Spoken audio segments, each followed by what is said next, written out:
Muy buenas tardes y bienvenidos a esta sesión de Ritmo 21.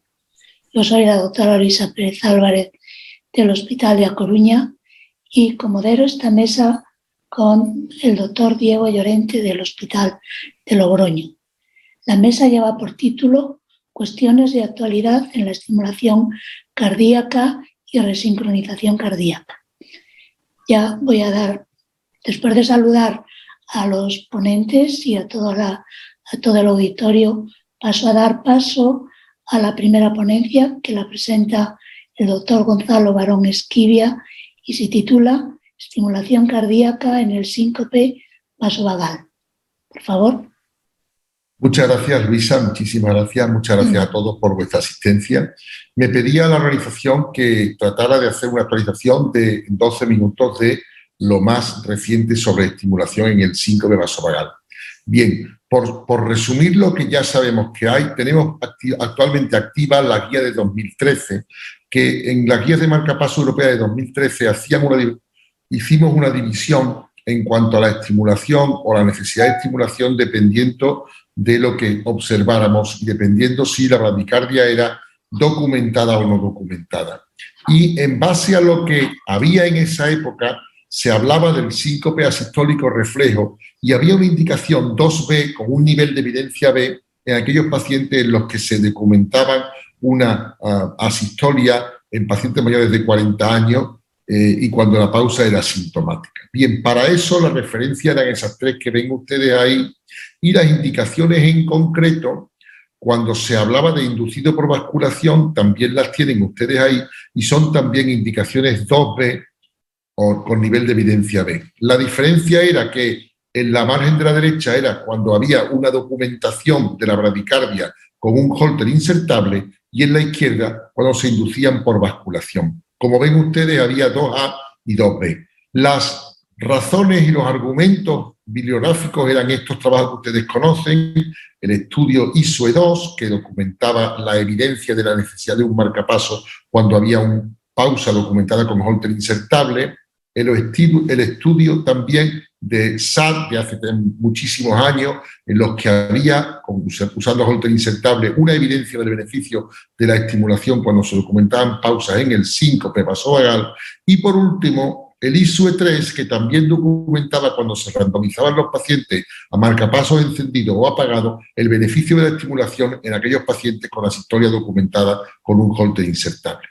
En el caso de la síncope documentada por basculación, la indicación era en base a esos artículos que ustedes ven ahí, que son, todos los recordamos, estudios muy antiguos, el primero del año 2001, del Circulation, que había un beneficio claro, el segundo que se randomizaban el VPS1 marcapaso frente a no marcapaso, y por último este trabajo que también es conocido, que era marcapaso frente a no marcapaso, que era el BASIS. Pero claro, había otros estudios que no demostraban ese beneficio, que eran el VPS2, por ejemplo, que demostró que cuando se randomizaban a marcapasos todos los pacientes encendidos o apagados, no se veía diferencia significativa, y este grupo del SYNPACE, que tampoco logró diferencia.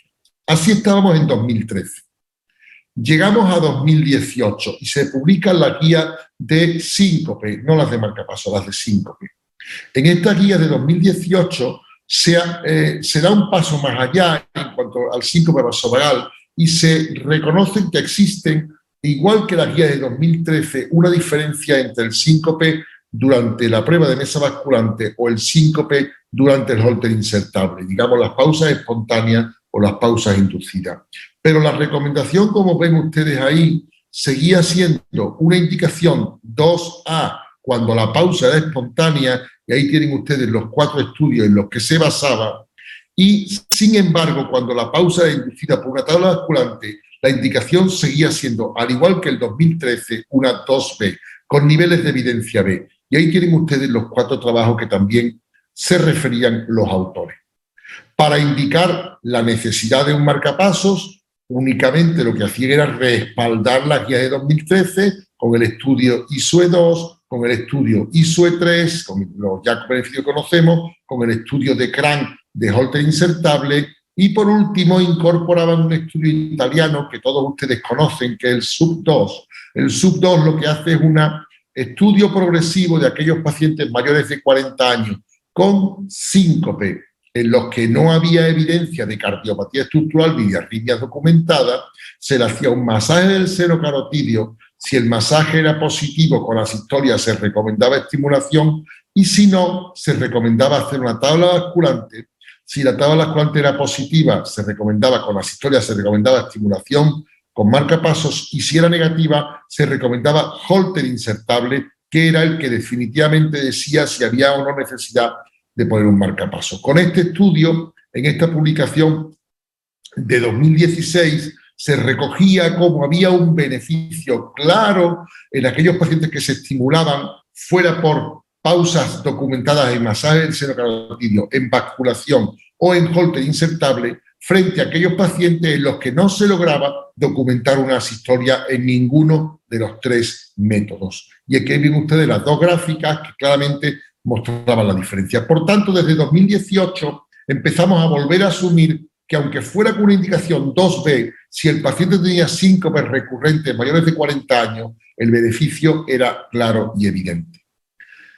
Estas mismas guías de 2018 lo que hacían era también recomendar este caso del marcapaso, pero tener prudencia, porque decía una vez más que si no había documentada una asistolia clara, no había, por estos mismos motivos, que utilizar la estimulación en esta población.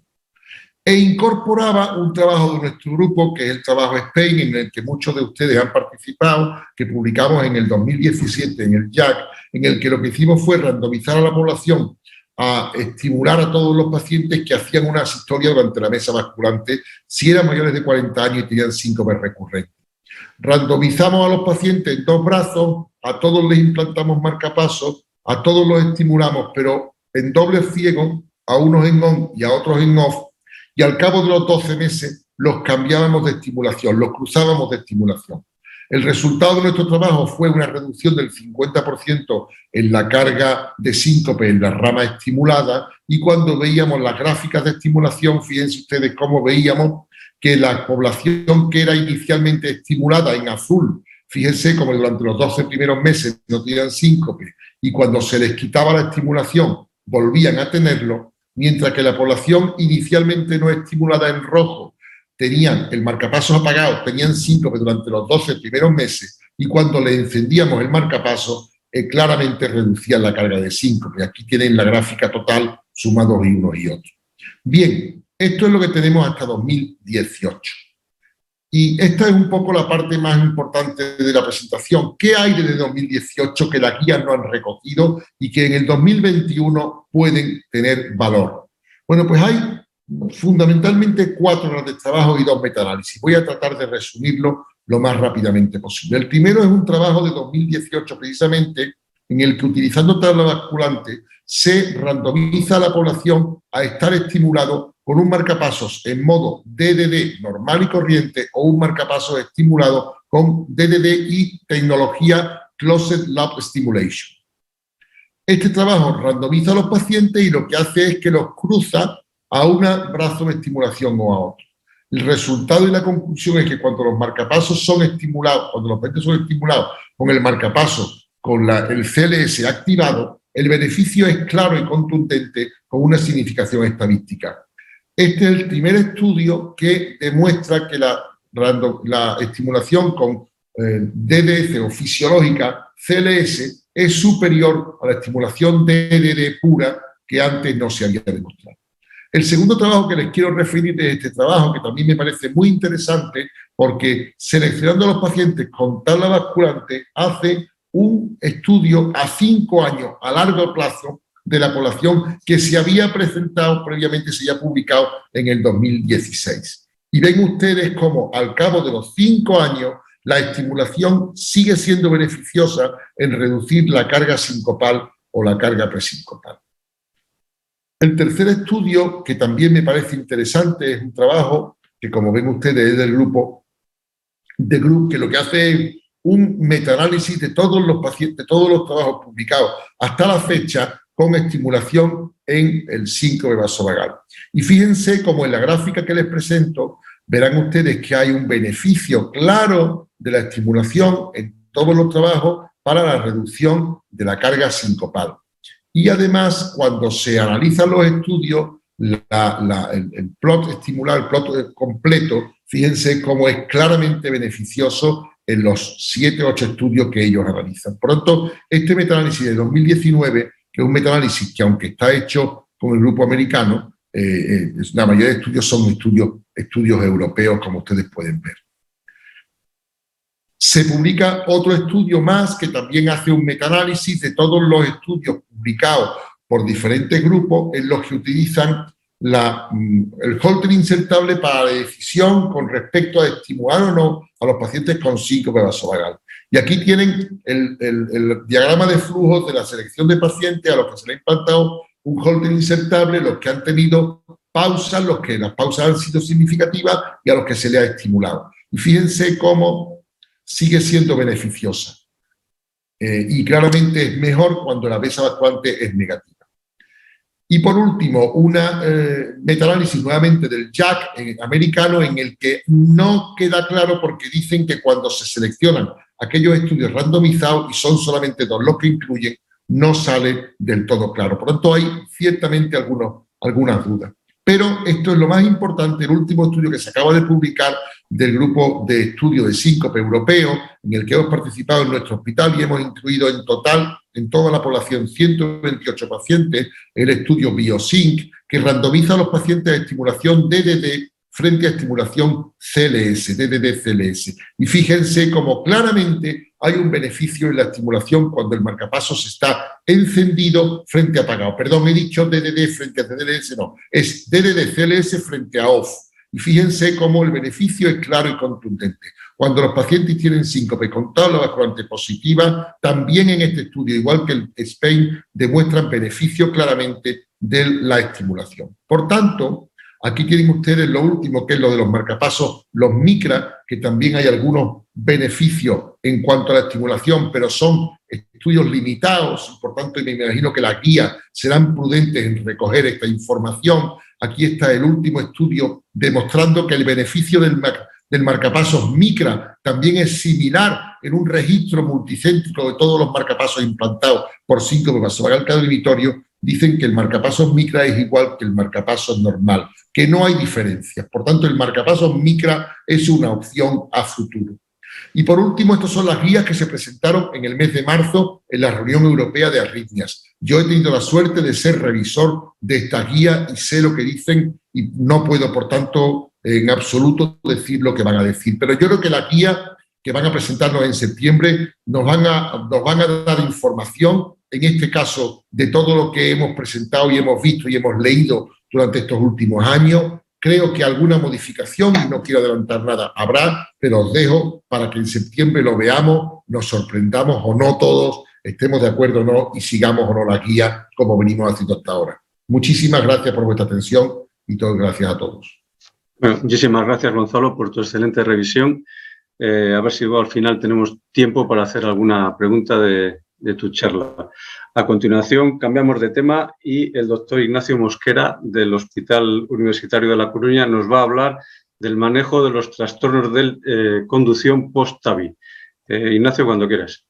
Hola, buenas tardes. Un placer estar con todos vosotros.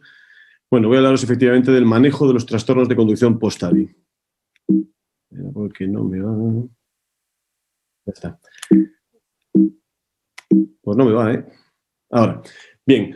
Los trastornos de conducción post-TAVI son la complicación más frecuente de este procedimiento, de tal manera que en la literatura la incidencia media de implante de marcapasos es de un 13% y de bloqueo rama izquierda de nueva aparición de un 25%. Como veis, la variabilidad entre series es importante y siempre la incidencia es algo mayor en las prótesis autoexpandibles, de las cuales la Coreval de Medtronic es el paradigma. Es una complicación que además es la única que no ha disminuido claramente con las válvulas de nueva generación. Se han descrito varios factores de riesgo, de los cuales el más potente y el más consistente ha sido siempre el bloqueo de rama derecha basal.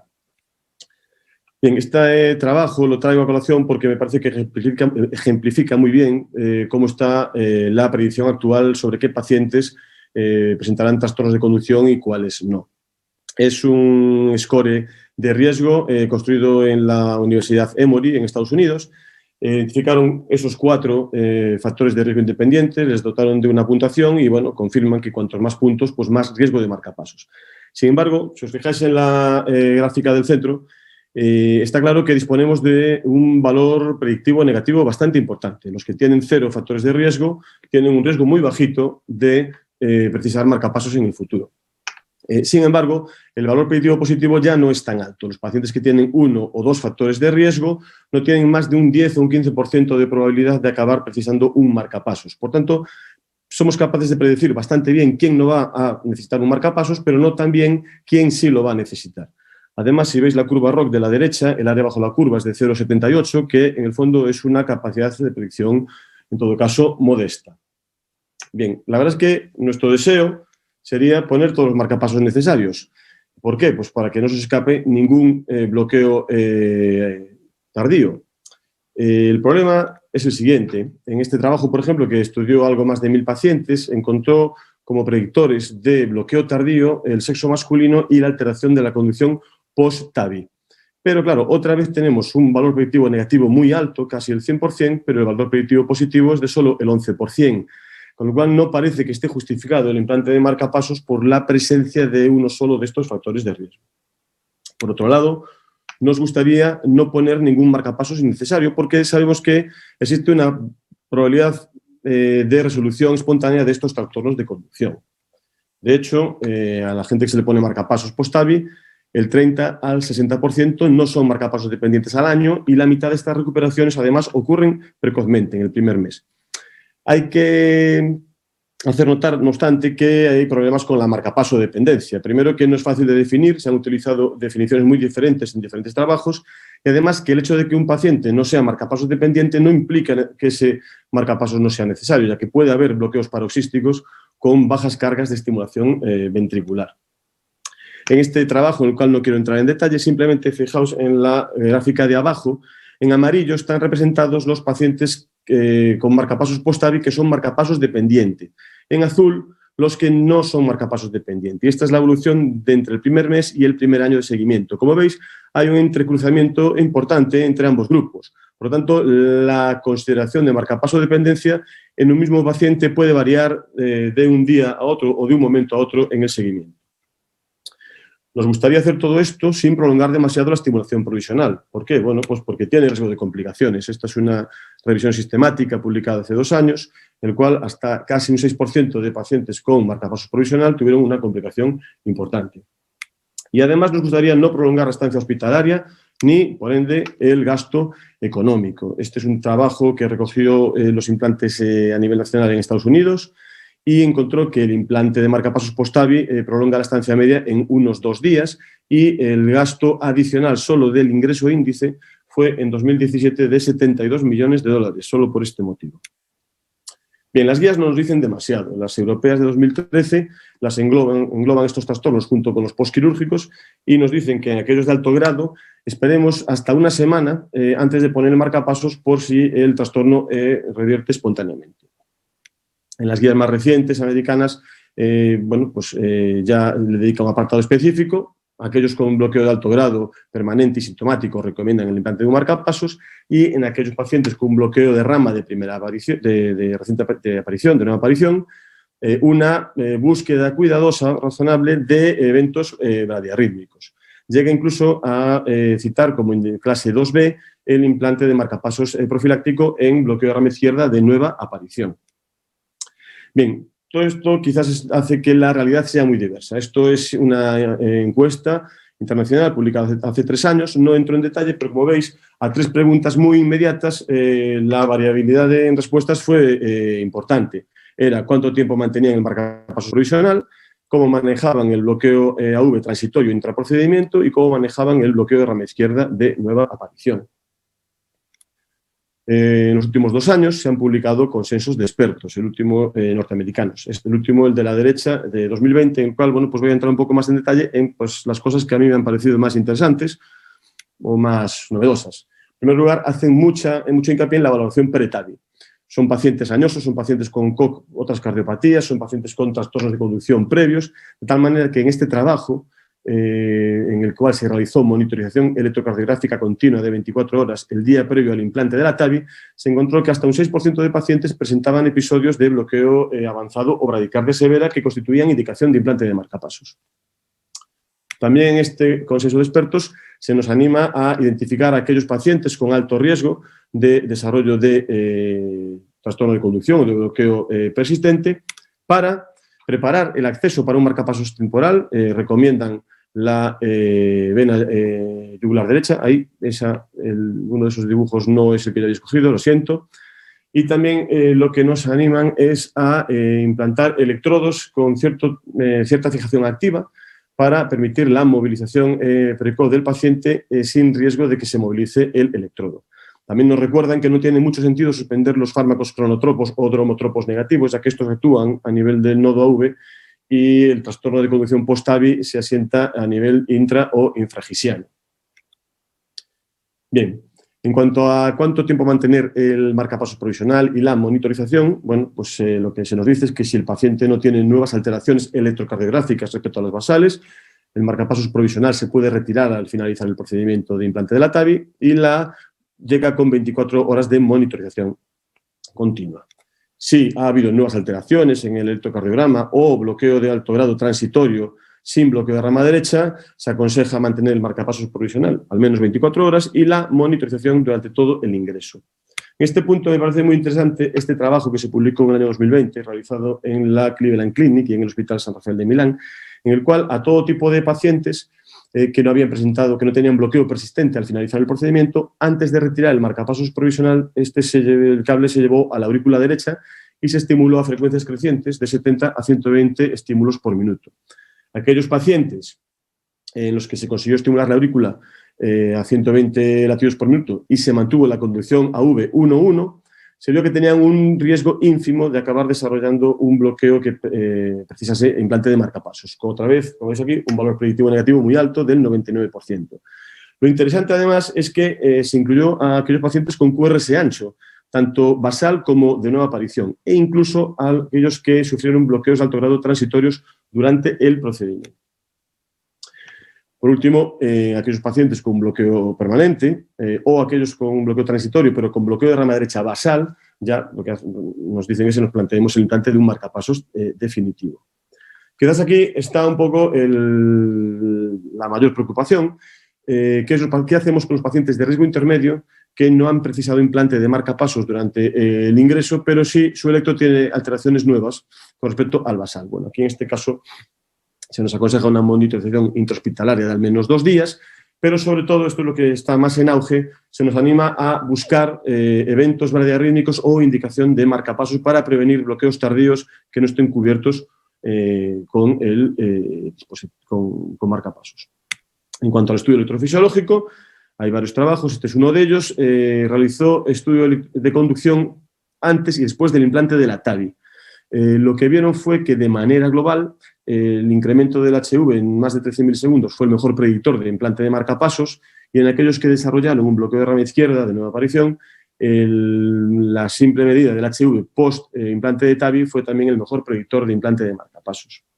Otra vez, valores predictivos negativos muy altos, valores predictivos positivos ya no tan altos. No sé qué me ha pasado aquí, que se me ha ido todo. Perdón. Bien, está. Bien, ellos plantean este esquema de manejo. Aquellos pacientes con un bloqueo de rama izquierda de nueva aparición post-TAVI, aplicar la estrategia de un único estudio electrofisiológico, y en aquellos que tienen un bloqueo de rama izquierda previo, realizar la estrategia de 2 estudios electrofisiológicos, antes y después. Esto es evidente que complica bastante la logística de estos pacientes.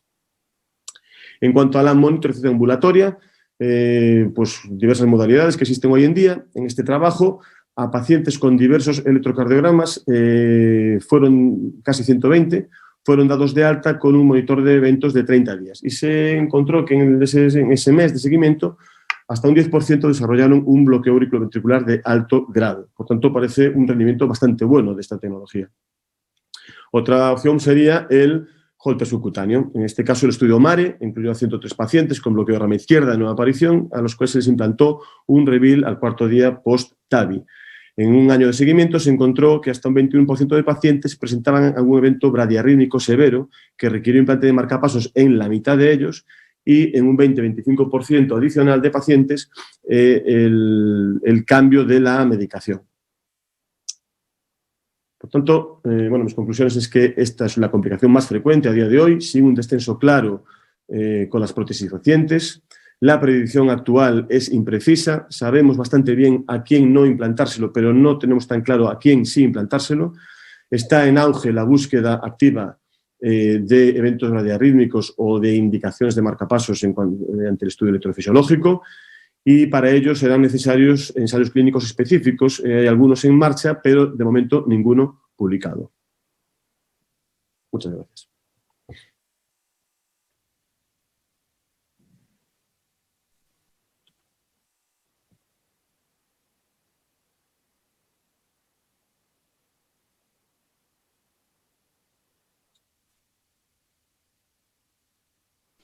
Perdón.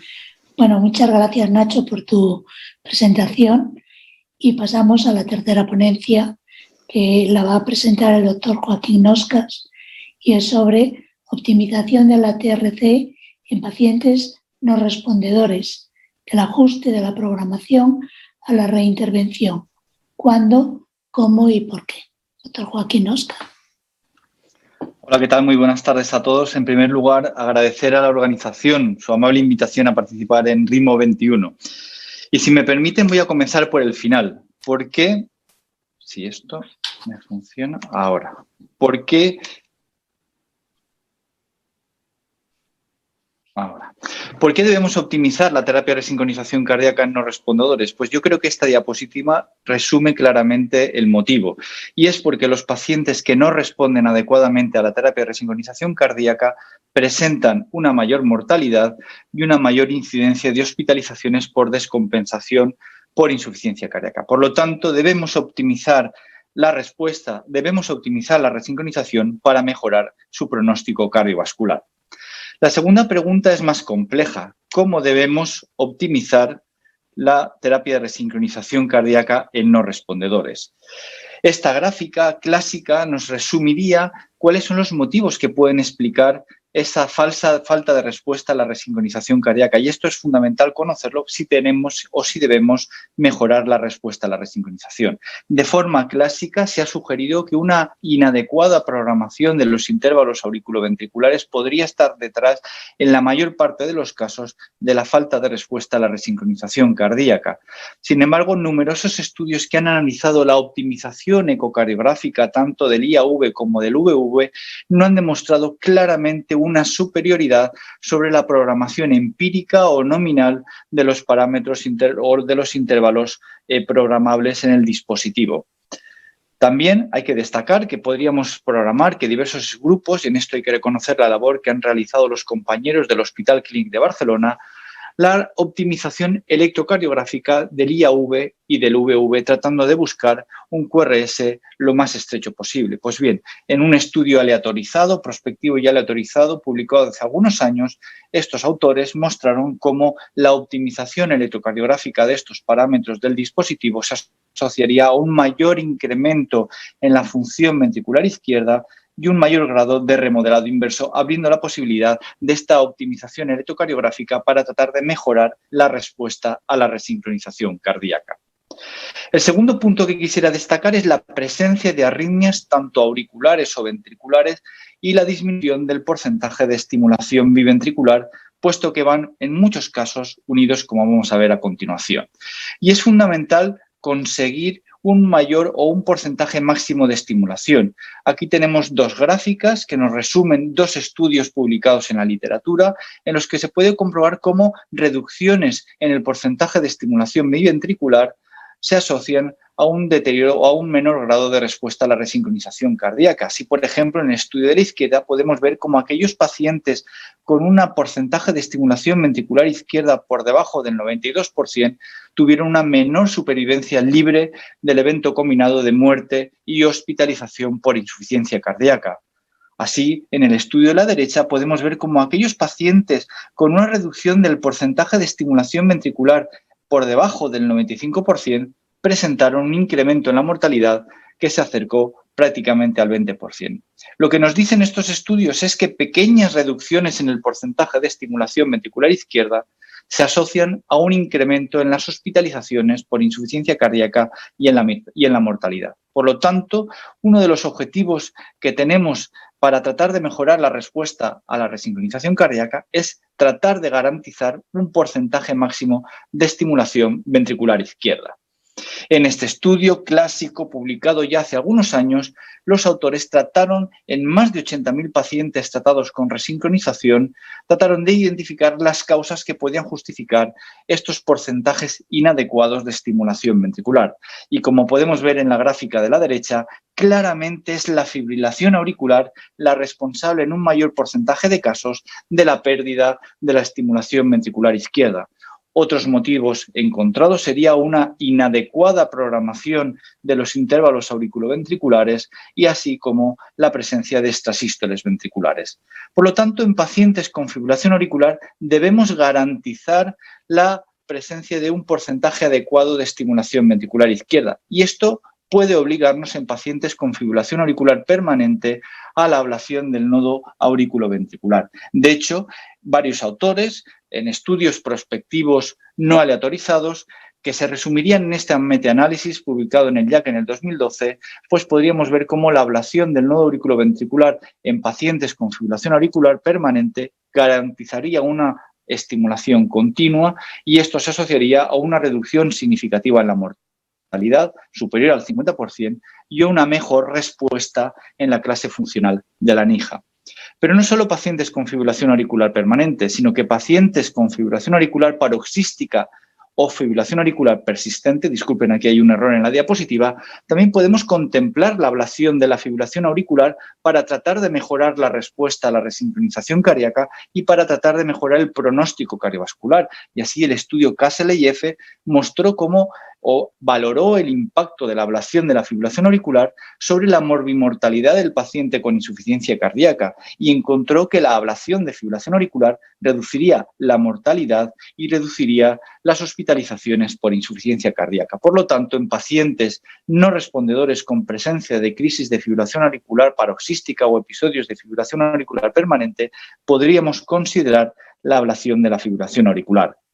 Finalmente tenemos los extrasístoles ventriculares, puesto que un porcentaje elevado de los mismos puede ser causa de una reducción en el porcentaje de estimulación biventricular y de no respuesta a la resincronización cardíaca.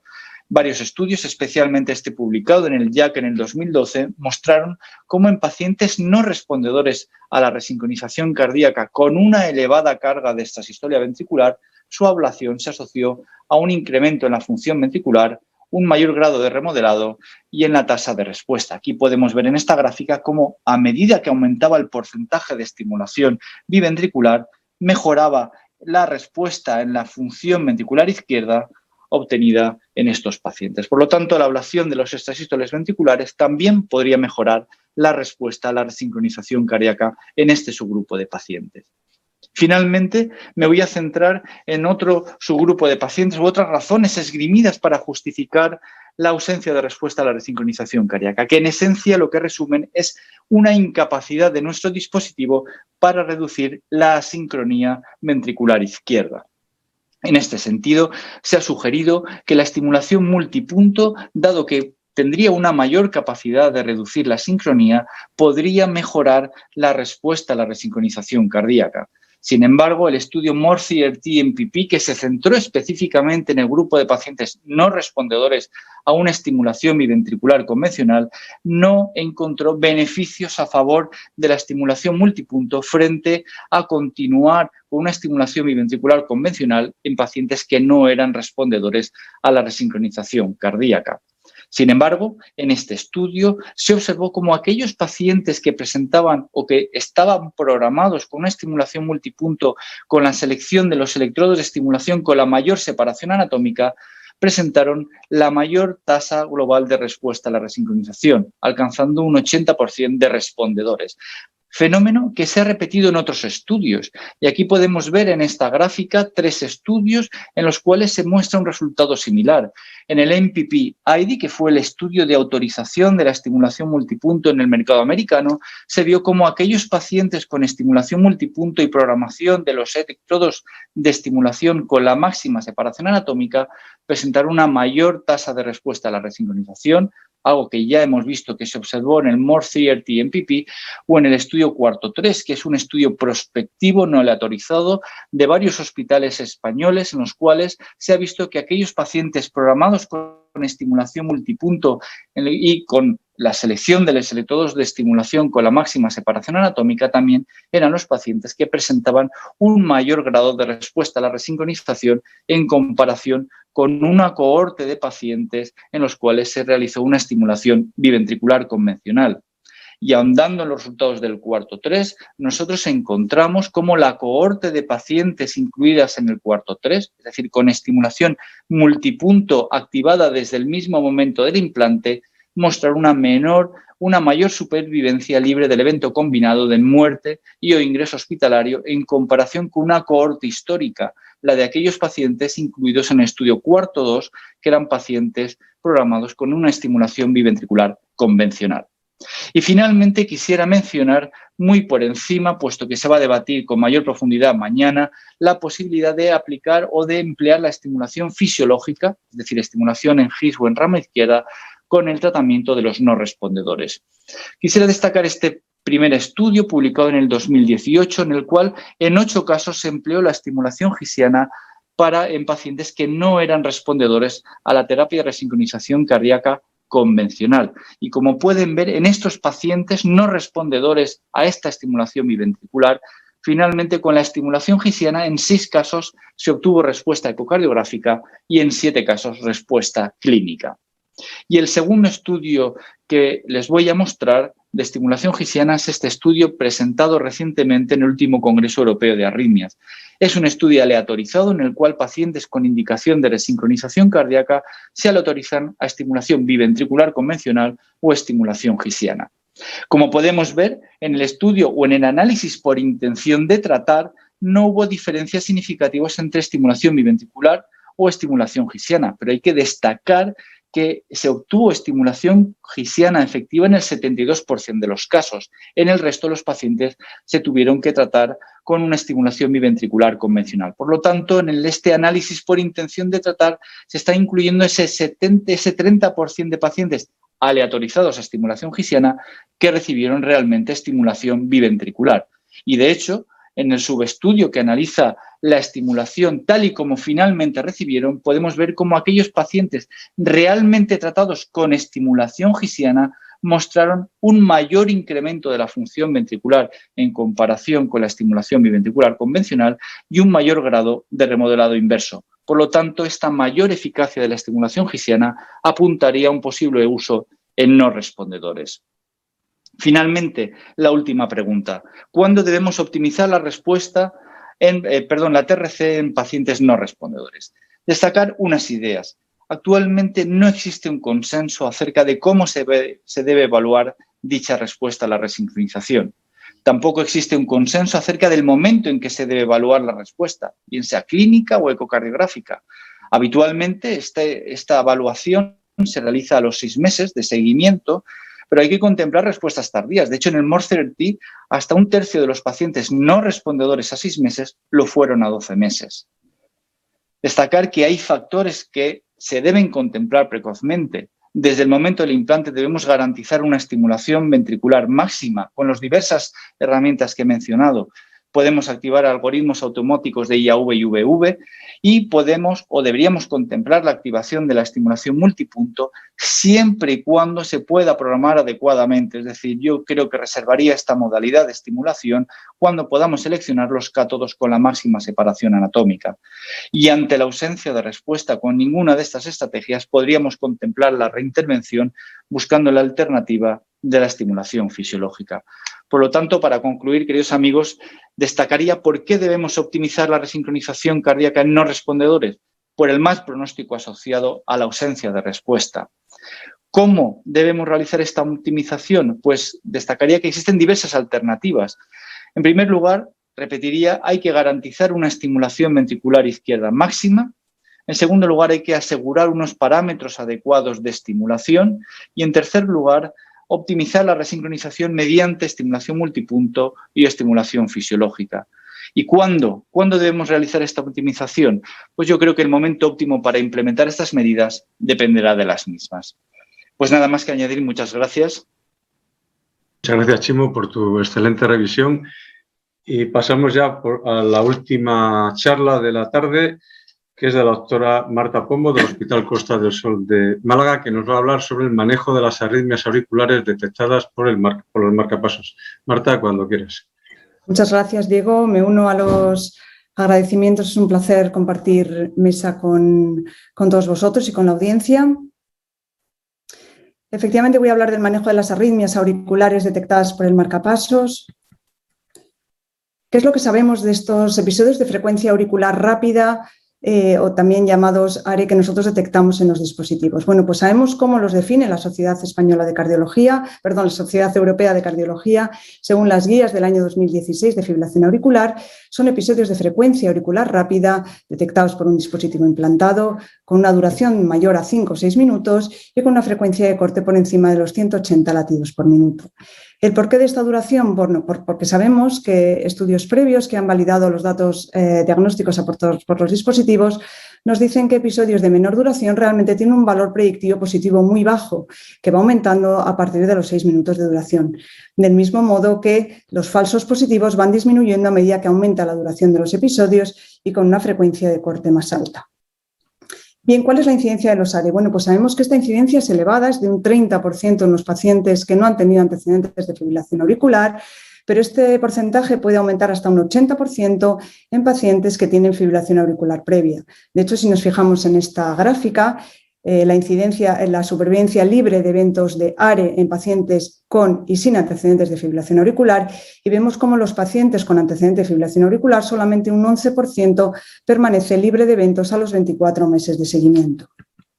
Bien, ¿cuál es la implicación clínica de los ARE? Bueno, pues todos conocemos los estudios que se han publicado en la última década y que nos han evaluado o han evaluado la implicación pronóstica, el significado clínico de estos episodios. Bien, todos sabemos que son estudios muy heterogéneos en cuanto al volumen de pacientes, en cuanto al antecedente o no de fibrilación auricular, perfil de riesgo, el criterio de definición de los ARE, el punto de corte de carga auricular que determina el riesgo embólico. Son estudios, como digo, muy heterogéneos. A pesar de lo cual, sí que han demostrado dos aspectos fundamentales que quedan recogidos en este metaanálisis publicado en el año 2018 por un grupo australiano. Y estos dos aspectos son, por un lado, que la fibrilación auricular subclínica muestra una fuerte asociación con el desarrollo de fibrilación auricular clínica, con una odds ratio de 5.66, y por otro lado también incrementa el riesgo embólico. Eso sí, con una incidencia anual de eventos tromboembólicos en los pacientes con ARE de 1,89. Bien, porque si nos fijamos en algunos de los estudios que se han incluido en este metaanálisis, como por ejemplo son el estudio TRENDS y el estudio ASSERT, que son los que incluyen mayor volumen de pacientes, vemos cómo la incidencia anual de eventos oscila entre el 1 y el 2%. Y realmente este riesgo es bajo si tenemos en cuenta que son pacientes con un score CHADS en torno a 2, que si tuvieran fibrilación auricular clínica les correspondería una incidencia anual de eventos en torno al 4%. Por tanto, sí que es verdad que incrementa la incidencia de eventos tromboembólicos, pero en menor medida que la fibrilación auricular clínica. Y otro aspecto que nos han aportado todos estos estudios es que la carga auricular se relaciona de forma directa con el riesgo de ictus. Y es que si nos fijamos, los estudios que han valorado puntos de corte más elevados de carga auricular son los que han mostrado una asociación más potente. De hecho, si nos fijamos en el estudio AT500, vemos como episodios de más de 24 horas triplicaban el riesgo de ictus, o el estudio de GO, en el que episodios por encima de las 12 horas incrementaba el riesgo por 5.9. Si nos fijamos en la incidencia anual de eventos tromboembólicos en los pacientes con ARE, vemos que en función de la duración de estos episodios, vemos cómo en los grupos de duración intermedia, por debajo de las 24 horas, el riesgo es menor al 1,6%, pero este riesgo aumenta de forma significativa por encima del 2% en los pacientes que tienen más de 24 horas de ARE, es decir, la carga auricular influye en el riesgo tromboembólico. Y bien, pero no solamente los ARE incrementan el riesgo tromboembólico, sino que también incrementan el riesgo de eventos cardiovasculares mayores. Y esto se vio en un estudio publicado por el grupo de LIP, en el que se analiza la incidencia de MACE tras episodios de ARE de más de 5 o 6 minutos en pacientes a los que se les ha implantado un dispositivo. Y bien, lo que se vio en este estudio es que los pacientes que tenían episodios de frecuencia auricular subclínica o ARE por encima de las 24 horas, la incidencia anual de estos eventos cardiovasculares mayores era de 1,13%, mientras que en los pacientes en los que la duración era menor era tan solo del 0,63%. Es decir, nuevamente la carga auricular influye también en la incidencia de eventos cardiovasculares mayores. De hecho, en este estudio lo que se vio es que la mera presencia de ARE fue un predictor independiente de eventos cardiovasculares mayores, pero si nos fijamos con una asociación mucho más potente en el caso de ARE de mayor duración, concretamente de más de 24 horas.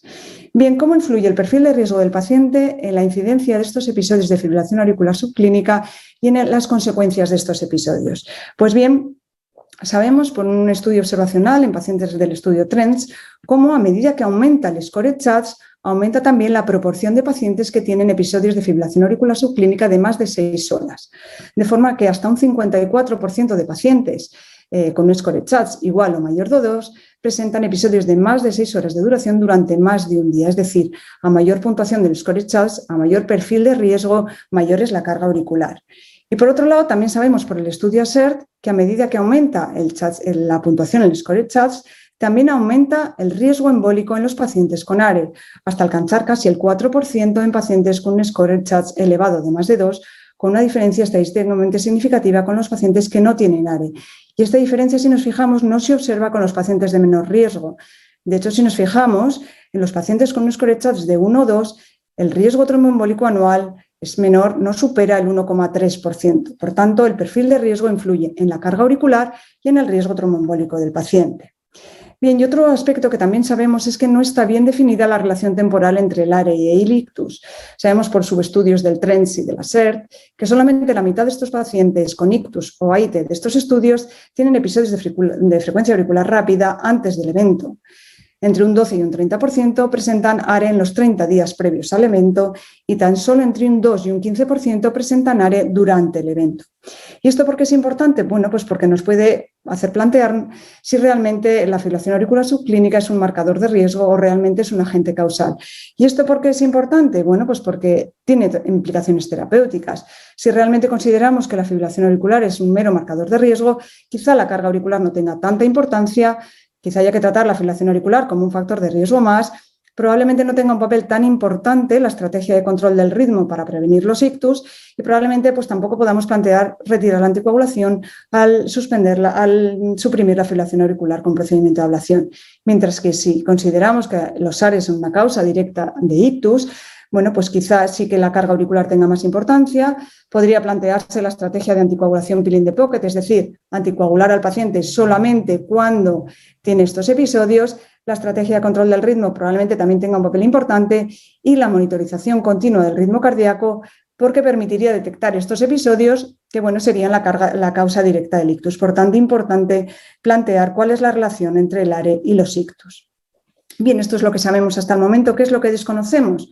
Bueno, pues realmente no sabemos cómo medir la carga auricular, no sabemos si nos tenemos que fijar en cuál es el episodio más largo, en cuántos episodios, el número de episodios, o bien en el tiempo de fibrilación auricular en un periodo determinado de monitorización. Tampoco sabemos cuánta fibrilación auricular, podemos decir que es demasiada fibrilación auricular, o como queda recogido en las guías de fibrilación auricular del 2020, cuánta fibrilación auricular realmente constituye un punto de corte para iniciar anticoagulación. Como hemos visto, tampoco está clara cuál es la relación entre el ARE y el ictus y tampoco sabemos qué impacto tiene la anticoagulación oral en estos pacientes. Hay dos estudios que todos conocemos que están en marcha, que son el estudio Artesia y el estudio NOAA, que están evaluando el impacto de los nuevos anticoagulantes, el apixaban o el edoxaban, en pacientes con ARE de más de 6 minutos, pero menos de 24 horas, es decir, ARE de duración intermedia. Son pacientes de alto riesgo y son estudios que están finalizando el reclutamiento, concretamente el estudio Artesia, que creo que quedan unos 80 pacientes por incluir. Bien, y mientras tanto, ¿cómo orientamos la anticoagulación oral? Bueno, pues ya en el año 2009 Boto nos dio alguna pista. Realizó este estudio, un estudio muy bonito en unos 500 pacientes, en el que analizaba el riesgo tromboembólico en función de la carga auricular del paciente y del perfil de riesgo. Y establecía dos grupos de riesgo: pacientes de riesgo bajo, 0,8% anual, y pacientes con un riesgo alto de un 5%. Pues bien, los pacientes con un score CHASS de 0, es decir, de muy bajo riesgo, tenían bajo riesgo independientemente de la carga auricular. Los pacientes con CHASS de 3 o más tenían alto riesgo independientemente también de la carga auricular. Pero había un grupo de pacientes de riesgo intermedio en los que al combinar ambos factores podían hacer que el paciente cayera dentro del grupo de bajo riesgo o de alto riesgo, y esto nos podría orientar hacia la anticoagulación oral. Pues bien, 10 años después, Kaplan realiza un estudio muy similar, solamente que en 22.000 pacientes también analiza la incidencia de eventos tromboembólicos en función de la carga máxima de fibrilación auricular en un día y en función también del perfil de riesgo del paciente, en este caso valorado con el score CHASS-VASc. Bueno, pues lo que se vio en este estudio es que pacientes con un score CHASS-VASc bajito, de 0,1, tenían muy bajo riesgo, pero se superaba el dintel del 1% anual en pacientes con CHASS-VASc de 2 y carga auricular de más de 24 horas, CHASS-VASc de 3, 4 y carga auricular por encima de los 6 minutos, y pacientes de muy alto riesgo independientemente de la carga auricular. Por tanto, estos estudios lo que nos dicen es que quizá combinando ambos factores podamos estimar el riesgo de nuestro paciente y entonces decidir si anticoagulamos o no.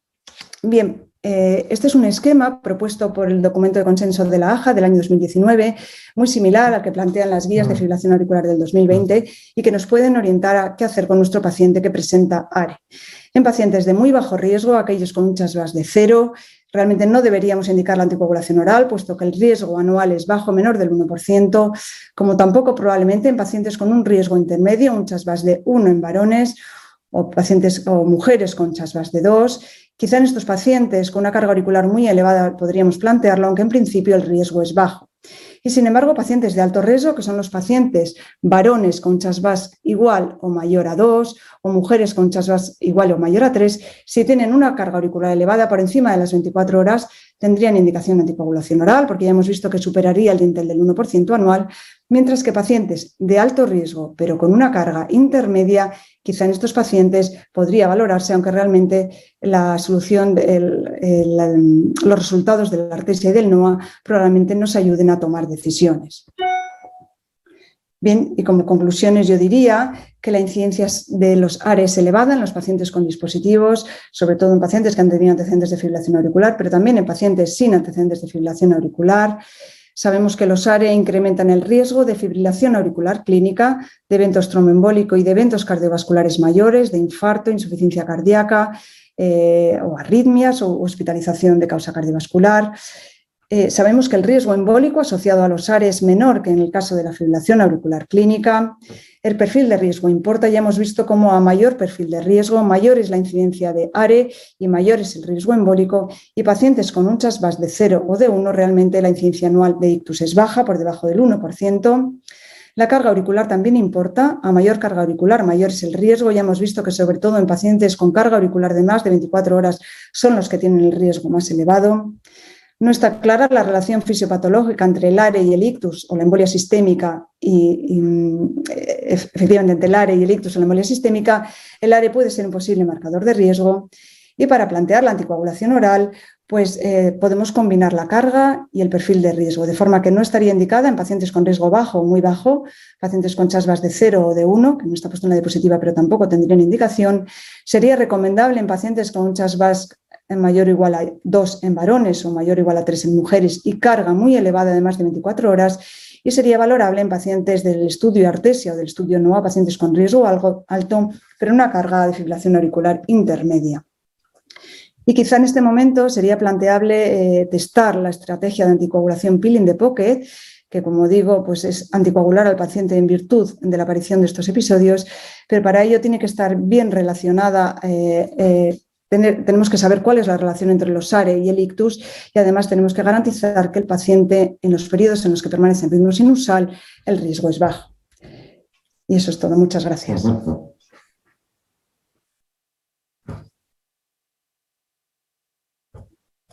Muchas gracias, Marta. Y vamos a dar paso a una ronda de preguntas.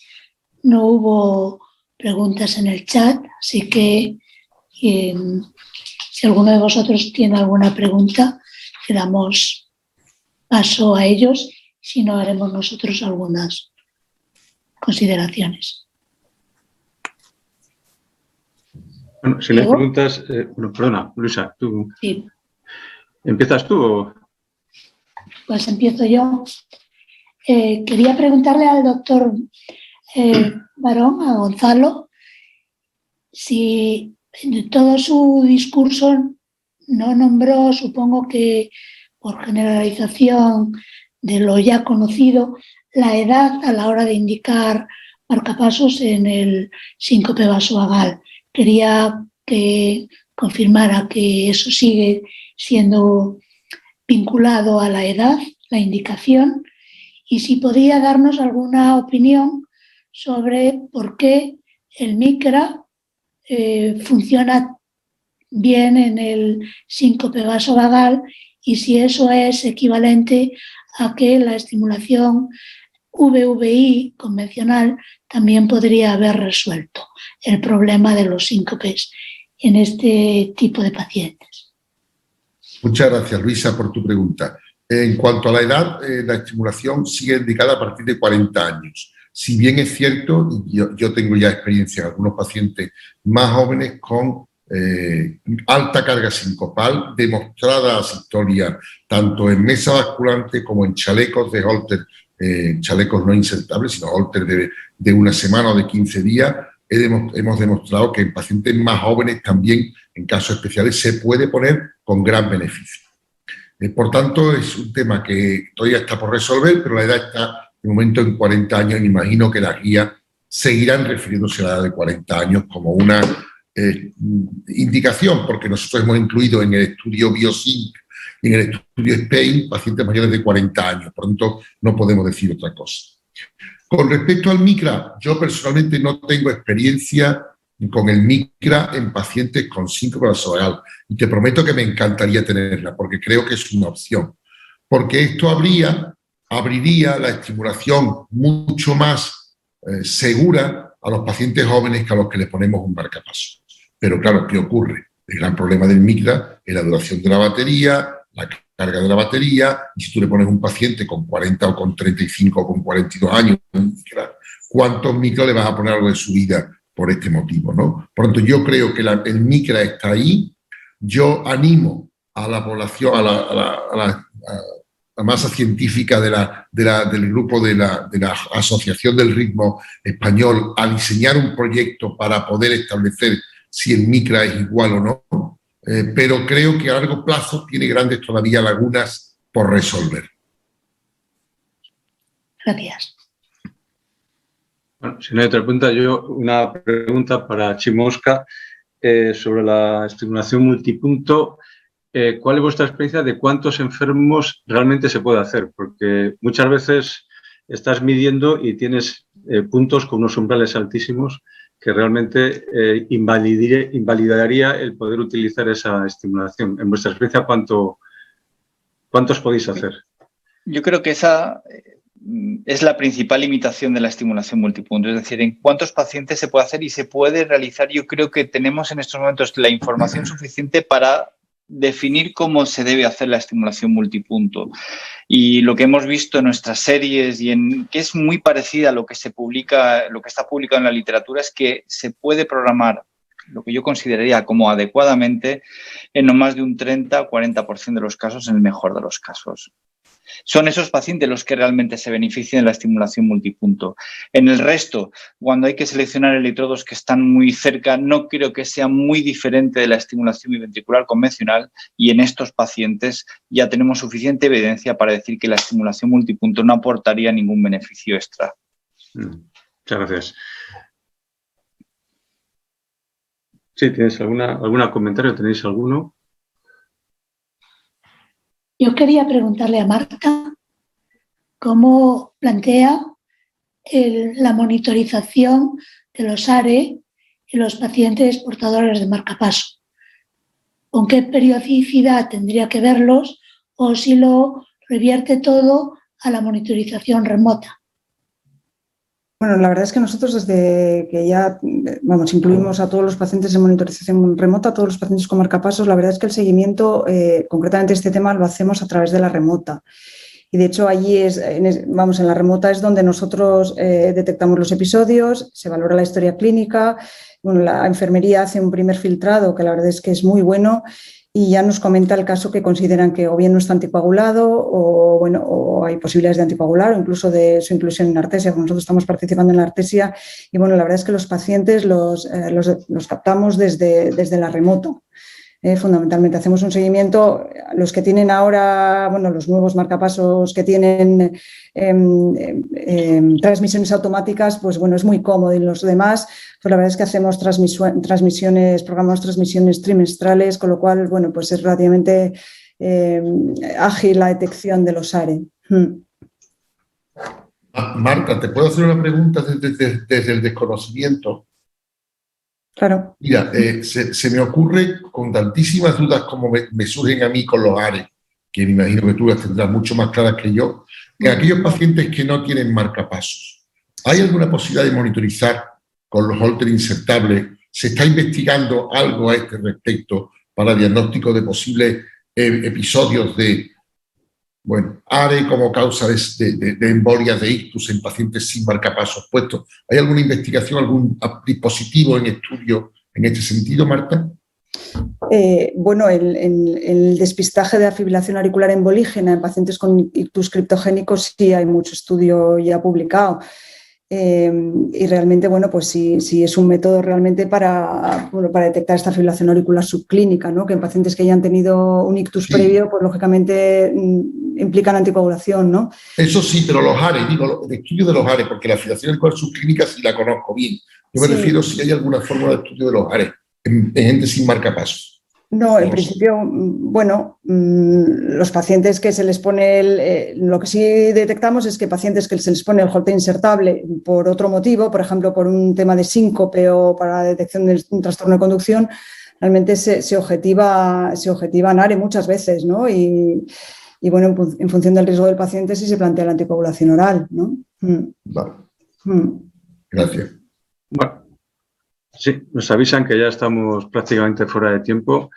Agradecer a todos los ponentes por sus excelentes presentaciones y a la gente que está detrás de la cámara que nos han estado oyendo a estas altas alturas, a estas altas horas y más con el partido por medio. Agradecerles mucho su presencia y esperar que sea la última vez que nos vemos por una pantallita y que nos podamos ver todos en Granada y nos podamos abrazar, que buena falta hace. Muchas gracias a todos. Gracias. Hasta luego. Muchas gracias.